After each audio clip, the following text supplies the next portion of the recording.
In today's beginner-friendly tutorial, we're drawing a page full of fruits with a fun twist by adding patterns and designs onto our drawings, and you do not want to miss this.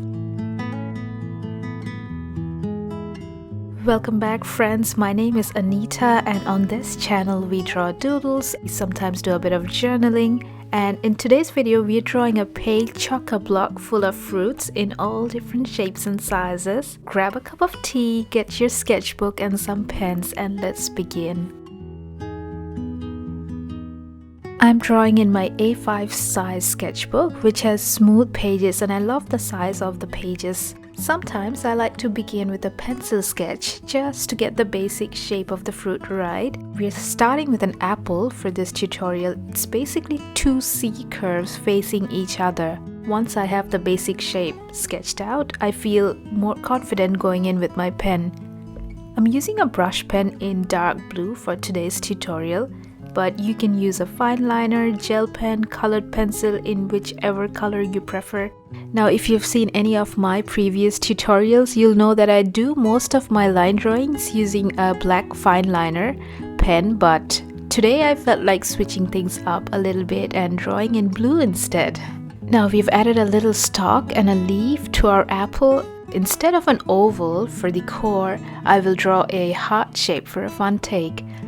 Draw the seeds, and you can erase off some of the pencil lines if you like, and let's add some dots all over, and that's gonna make our apple look like a fun fruit. Alright, next a pear. I'm using my pencil to draw a small top, and the base gets slightly bigger. The pear will look cute, I think, with a little stalk and maybe some leaves.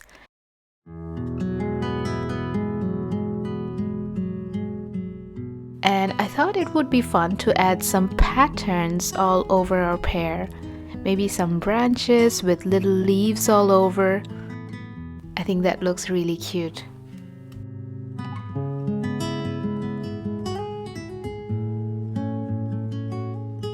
Next, let's draw a pomegranate. We start with a little crown on top and then draw a round, maybe a bit squarish body, little spikes at the bottom.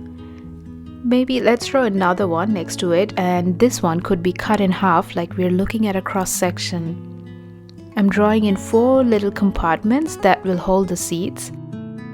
I absolutely love pomegranates, and I love sprinkling its tiny jewels over many of my salads and other dishes when I'm cooking.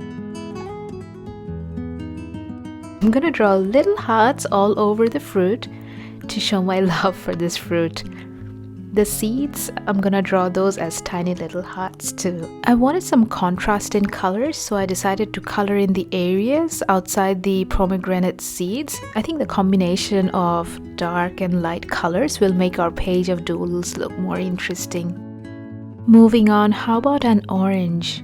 Or it could be a grapefruit as well. We will draw a cross section like it's cut in half.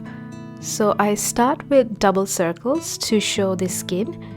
Then I draw a star to mark the center, and I will draw the segments of the orange going around the center like we're drawing a little mandala, so like repeating patterns.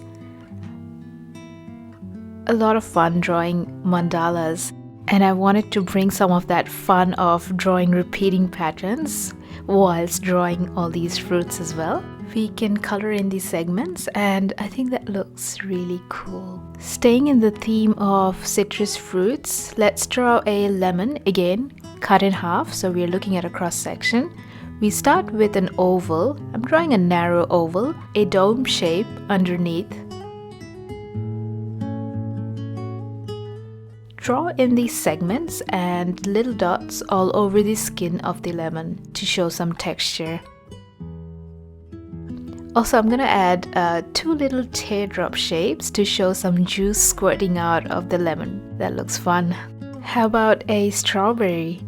For that, I draw a little triangle with rounded corners, or you could draw something like a heart shape as well. Some leaves at the top, almost like a star shape. Cover the berry in dots all over and draw in a little stalk. And there's our strawberry. We might have space for an avocado down here at the bottom. The shape of the avocado will be very much like the pear we drew earlier, small at the top and gets wider at the bottom. Once we draw in the large seed of the avocado, which is basically an oval, it'll start to look more like an avocado.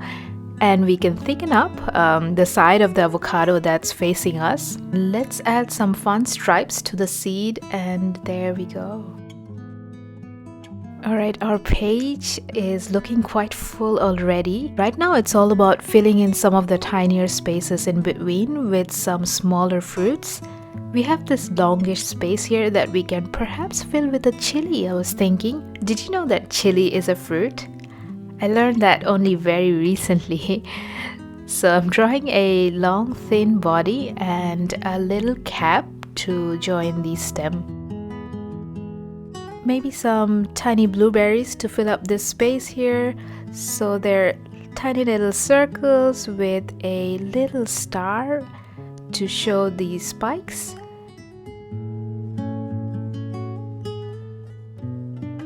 A few pairs of little leaves next to our blueberries would look nice, so let's add that in. I decided to replace the dots in our strawberries with little crosses. I thought that would look more fun. Maybe a blackberry next, for which I draw an oval with my pencil as a guide and then fill up that oval with a cluster of tiny circles. I'll draw a star at the top to show some tiny little leaves, and that's our blackberry. One last fruit before we finish off, friends, and that is a trio of olives in a skewer. And for that I'm drawing 3 ovals for each of the olives and a skewer or a stick going through the olives, some little circles to mark where the stem would have been attached to the olive, and that's it. So there we are, friends, our page full of fun fruits, and I'm just going to look at the page as a whole and fill up any empty spaces with maybe tiny little leaves, but I don't want to overcrowd it though. So I think it's looking good at this point. I hope you found this useful. Thanks for watching, and I'll catch you in my next video.